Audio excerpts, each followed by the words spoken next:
In an era where sports and betting have become inextricably linked, from high-stakes fantasy leagues to real-time mobile apps, the line between athletic entertainment and gambling has blurred.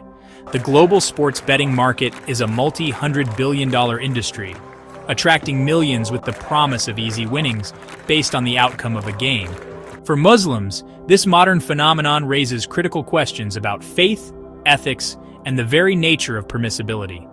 From an Islamic perspective, the issue is not with the sport itself, but with the introduction of gambling, maysir, an act that is unequivocally and strictly prohibited. This article explores the definitive stance of Islam on gambling, drawing on the Quran, the Sunnah, and centuries of scholarly consensus, while also considering the views of other monotheistic faiths. The unmistakable prohibition. What the Quran says about maysir. The foundational texts of Islam are explicit in their condemnation of gambling, referred to in Arabic as maysir. The term literally means getting something too easily, and refers to any game of chance involving stakes, where wealth is transferred from a loser to a winner without any productive work or fair exchange. The most direct prohibition is found in Surah Al-Ma'idah, where gambling is listed alongside other major sins. O you who have believed, indeed, intoxicants, gambling, sacrificing on stone, altars to other than Allah, and divining arrows are but defilement from the work of Satan, so avoid it that you may be successful. Satan only wants to cause between you animosity and hatred through intoxicants and gambling, and to avert you from the remembrance of Allah and from prayer. So will you not desist? This powerful verse frames gambling not merely as a disliked act, but as a tool of Satan designed to achieve three destructive ends. Sowing discord, it creates enmity and hatred between participants. Spiritual distraction, it diverts a person from remembering God and performing prayer. Moral defilement, rages, it is an inherently impure and abominable act. Earlier in the Quran, in Surah Al-Baqarah, Allah provides a rational cost-benefit analysis of the practice. They ask you about wine and gambling. Say, in them is great sin, and yet some benefit for people. But their sin is greater than their benefit. This verse acknowledges that some might perceive a material benefit in gambling, that is, winning money. But it decisively concludes that the spiritual, social, and ethical harm far outweighs any potential gain. Echoes in the Sunnah, prophetic traditions on games of chance. The teachings and practices of the Prophet Muhammad, peace be upon him, known as the Sunnah, reinforce the Quran's prohibition and provide further clarity. In a famous tradition, he is reported to have said, "Whoever plays with dice, Nardashir, it is as if he has dipped his hand in the flesh and blood of a pig." This stark analogy equates playing with dice, the archetypal game of pure chance, with one of the most severe prohibitions in Islam, highlighting the gravity of the act. However, the Sunnah also makes it clear that Islam is not anti-sport.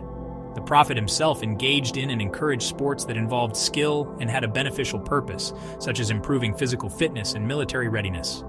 He wrestled, held archery competitions, and participated in horse and camel races.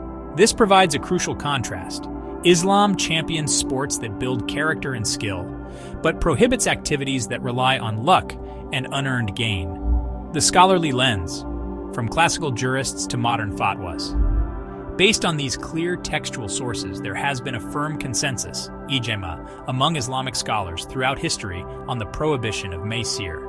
Classical scholars like Imam al-Shafi'i and Ibn Taymiyyah analyzed the principles behind the prohibition and identified specific exceptions that proved the rule. They permitted awarding prizes for competitions in activities that were beneficial to society, specifically those that honed skills for defense and survival, such as archery, horse racing, and camel racing. The crucial condition, however, was that the prize money could not be contributed by all the participants into a pot to be won by the victor, as this would be a lottery. Instead, the prize had to be offered by an external third party, or by one of the two competitors as a challenge to the other. Modern scholars have applied these same principles to the contemporary world of sports. Institutions like the Assembly of Muslim Jurists of America, AMJA, and influential scholars such as Sheikh Yusuf al-Qaradawi have issued clear rulings, fatwas, declaring modern sports betting in all its forms as impermissible.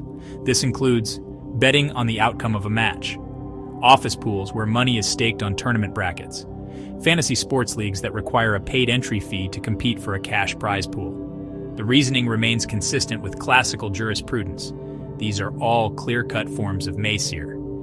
They involve the exchange of wealth based purely on chance, foster addiction, encourage the unproductive circulation of money, and create animosity among fans and participants.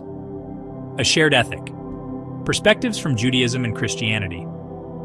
The ethical stance against gambling is not unique to Islam and is shared by the other major monotheistic faiths, which also view it as a practice fraught with moral hazard. Judaism. While the Torah does not contain a specific verse banning gambling, rabbinic law, halakha, strongly discourages it. The Talmud, Sanhedrin 24b, states that a professional gambler is considered untrustworthy and is disqualified from being a credible witness in a Jewish court. The reasoning is that a gambler is engaged in a form of theft, avak gezel, as the loser does not part with their money with full contentment. It is seen as an unproductive practice that creates no societal value. Christianity. Similar to Judaism, the Bible does not have an explicit command against gambling. However, Christian theologians across denominations have long condemned it based on core biblical principles. They argue that gambling promotes the love of money, which is described as a root of all kinds of evil, 1 Timothy 6:10, violates the principle of good stewardship over God-given resources, and is based on a covetous desire to gain at the expense of a neighbor's loss. Conclusion: upholding principles in a world of chance.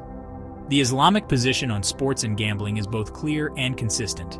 It champions physical activity, competition, and the pursuit of excellence. Sports that build skill, foster camaraderie, and promote a healthy lifestyle are encouraged. However, it draws an immutable line at the introduction of gambling. The prohibition of maysir is not an arbitrary rule, but a profound ethical safeguard. It is designed to protect the individual from addiction and financial ruin, preserve the integrity of sport by keeping it free from corruption, and maintain the social fabric by preventing the discord and enmity that arise when wealth is exchanged without effort or fair value. In a world increasingly saturated with games of chance, the Islamic perspective offers a timeless reminder to find joy in fair play, not in the fleeting thrill of an unearned prize. YakinOnline.com